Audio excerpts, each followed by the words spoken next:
자, 그런데 합격 단어는 역시 암기라고 말씀을 드렸죠. 자, 일단 목차를 좀 만들면 두 가지로 목차가 구성이 되어 있어요. 목차 색깔, 감각 능력 기르고 활용하기. 그 밑에 신체를 인식하고 활용하기. 각각의 세부 내용들 외우는 거 기본이잖아요. 그쵸? 그런데 빨간 펜을 좀 하나 들어보자. 합격 단어에 우리가 내용과 세부 내용뿐만이 아니라 해설서를 외워야 되는 것들이 있다. 근데 외우진 못하지만 반복 읽기는 하시도록 써놓은 거예요. 정리를 해놨는데 재밌게도 이 정리했던 내용들이 계속 출제가 됐었어요.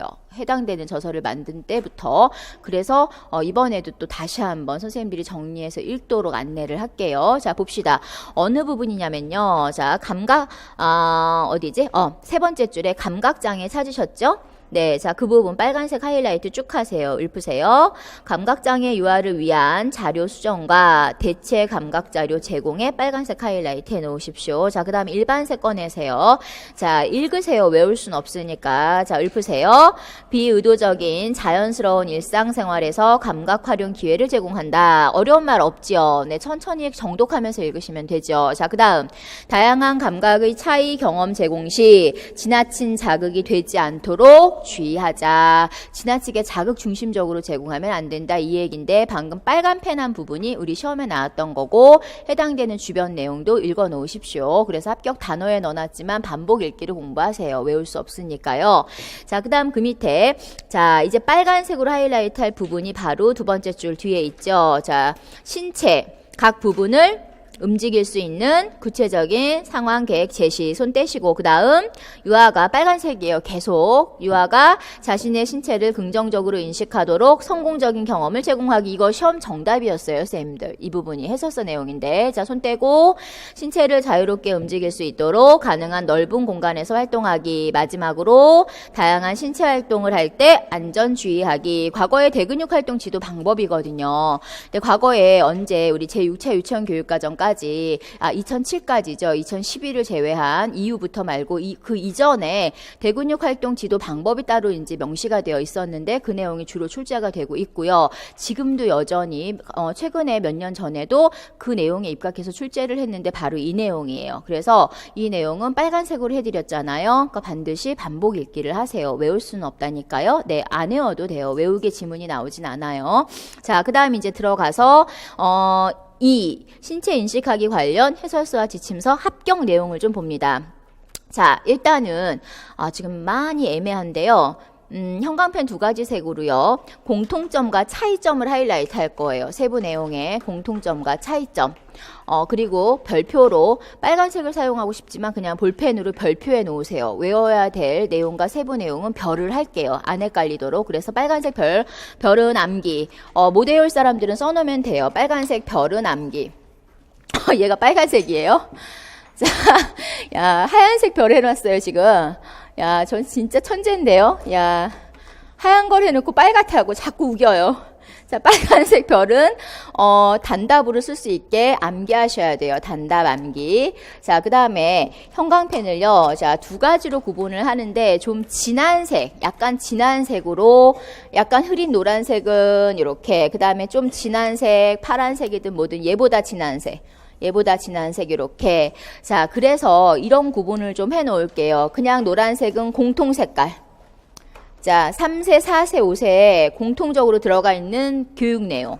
그 다음에 파란색은 뭘 것 같아요? 차이 나는 거. 이렇게 해서 구분을 해놔요. 써놓으세요. 나중에 자료 볼 때 이게 뭔 말이야 라고 헤매면 안 되니까요. 그래서 세부 내용, 우리가 교육 내용을 공부하는 기회가 이번밖에 없어요. 네, 그리고 왜 과거라면 지금 이 공부를 열심히 해야 해요. 근데 최근에는 이렇게 열심히 안 해도 돼요. 그런데 이렇게 공부를 해놓으시면 암기에 도움이 되더라고요. 암기하실 때. 그래서 암기를 어떻게 합니까? 라는 문의를 많이 주시는데요. 이제 공통적으로 들어가는 내용과 교육 내용과 그 다음에 수준, 완성도나 그 다음에 교육 내용의 범위가 차이가 나요. 이 공통이 우리가 교육적 용어로 교육 내용의 선정 원리나 이런 조직의 개념으로 말하면 바로 계속성에 해당하는 거고, 그 다음에 이 차이가 물론 서술어가 달라서 수행 정도에서 잘해야 해, 한다, 쉽다, 난이도가 쉬우면 한다라는 용어를 써요. 우리가 한다라는 서술어를 사용한다. 그래서 일반적으로 3세 세부 내용에 보면 한다라는 말이 많아요. 서술어로. 그리고 해본다라는 개념은 할 수도 있고 못할 수도 수도 있다. 따라서 이 서술어가 들어가면 유아 입장으로 본다면 난이도가 높고 수행 정도로 본다면 낮다라고 표현을 한다. 안 써놔도 돼요. 그냥 이해를 하면 된다. 그래서 암기할 때 참고하시라고요. 한다는 난이도가 낮고 그리고 수행 정도가 높아야 되는 것. 그래서 반드시 해야 되는 걸 한다라는 서술어로, 해본다는 할 수도 있고 안 할 수도 있다라는 유아들의 발달 수준을 고려해야 한다는 서술어로 이렇게 사용하고 있습니다. 그 다음에 교육 내용의 경우에는 계속성의 원리에 따라서 계속성의 원리에 따라서 반복하는 부분이 있고요. 그 다음에 계열성의 원리에 따라서 차이가 나는 교육 내용, 수준이 높은 교육 내용이 있고요. 참여한다가 있고 참여하여 즐긴다가 있어요. 수준이 높은 거예요. 참여하는 건 단순히 수동적으로 참여할 수 있지만 참여하여 즐긴다는 자발성을 가지고 있잖아요. 스스로 재밌는 걸 느낄 수 있어야 되죠. 그래서 보통은 참여하고 즐기는 거는 5세 정도가 돼야 가능하다고 봅니다. 그래서 그러한 난이도를 말하죠. 그래서 수행의 정도와 그 다음에 내용의 계열성, 심화 확장의 정도에 따라서 차이가 생기고, 그 다음에 일반적으로 계속 지도하는 공통 내용은 같은 색깔로 체크를 해서 구분해서 공부하시면 됩니다. 자, 지금부터 볼게요. 자, 이렇게 해놓으면 장점은, 이렇게 공부를 해놓으면 장점은 시험장에서 지문을 보고요. 지문을 보고 4cm, 5cm가 명확해져요. 그리고 그걸 이해하셔야 돼요. 특히 어디에서 그림 자료, 그림 관련돼서 특히 우리 미술활동에서 협동화에서 참여한다가 있고 참여하여 즐긴다. 4세는 참여하는 거, 5세는 참여하여 즐긴다면 그 지문에서 아이들이 막 협동화를 하면서 같이 잘 해요. 그러면 4세로 가야 되지만 막 같이 하고 너무 재밌어, 너무 좋아하고 즐겨요 라는 장면이 나오면 5세로 가서 써야 된다. 답을. 그래서 이런 기준을 만들 때도 좋습니다. 그래서 일단은 세부 내용에 대한, 그리고 교육 내용에 대한 이해를 하기 위해서 좀 구분을 좀 해볼게요. 그러면 아마도 이제 암기하실 때 조금 더 수월할 겁니다. 물론 통으로 다 암기하신 분들은 잘 하시고 계십니다. 자, 봅시다. 37쪽이래요. 자꾸 7쪽입니다. 자, 감각 능력 기르고 활용하기. 자, 그 다음에 감각 능력 기르고 활용하기죠. 을을 빼야 되는 거 맞죠, 선생님들? 네, 빼세요. 자, 그 다음 그 밑에 신체를 인식하고 움직이기. 자, 이제부터 말은 선생님들이 해야 돼요. 자, 내용, 신체를 인식하고 움직이기의 별표. 자, 해놓고. 자, 일단 3세 갑니다. 자, 일단 공통 색깔 꺼내세요. 공통색. 자, 3세, 감각적 차이 하이라이트. 4세, 감각적 차이 하이라이트. 시간상 제가 한번 해보죠. 자, 5세, 첫 번째 줄에 뭐가 있어요? 감각, 두 번째 줄에 차이 하이라이트. 자, 이제 차이 나는 색깔 꺼내세요. 자, 감각적 차이를 3세는 어떻게 해요?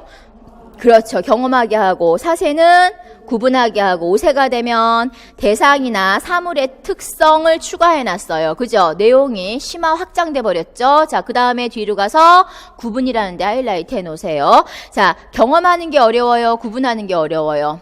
구분하는 게 어렵죠. 경험은 말 그대로 경험이기 때문에 쉽잖아요. 그냥 한다라고 하면 되죠. 그 일을 수행한다. 그런데 수행한 이후에 그 다음 단계가 바로 구분이 되는 거죠. 그런데 5세가 되면 다른 기준 하나를 더 주잖아요. 그래서 내용을 확장해놨어요. 이해가 돼요. 교육 내용 구성이 이렇게 구성되어 있는 거예요. 교육 내용이. 자, 그 다음 밑으로 내려가 봅시다. 자, 그 다음 밑에 키워드는 뭐예요? 감각기관이에요. 감각기관. 자, 감각기관. 선생님들 가지고 있는 감각기관이 뭐 있어요? 오감각 있잖아요. 눈 있고, 코 있고, 다 있잖아요. 귀도 있고, 손도 있고, 혀도 있고, 다 있죠? 오감각에 해당하는 감각기관들이 다 있어요. 감각기관 밑에 활용이 중요해기예요. 공통. 자, 그 다음 옆으로 가보세요. 4, 5세 역시 감각기관 활용이에요. 자, 근데 차이는, 자, 3세는 일단, 인식하고예요. 하고, 인식. 그 다음에, 자, 활용 뒤에 한다예요, 해본다예요. 해본다에 하이라이트 하세요. 그러니까 3세에게는 난이도가 높다. 3세는 활용을 할 수도 있고, 못 할 수도 있다. 아, 냄새는 코로 맡는구나, 뭐 이러면서. 음악은 귀로 듣는구나, 이렇게. 아, 들리는구나, 이건 인식이죠. 근데 음악을 들으려고 귀를 대면 활용이잖아요. 그러니까 3세에서는 그게 안 나올 수도 있다, 동작이. 그 교육 내용의 완성도가 좀 낮을 수가 있다는 얘기인데 4, 5세가 되면 자, 차이가 뭐예요? 감각기관은 감각기관이었는데 여러. 자, 그 다음 또 차이가 뭐예요? 혀분까지 들어갔어요. 혀분까지.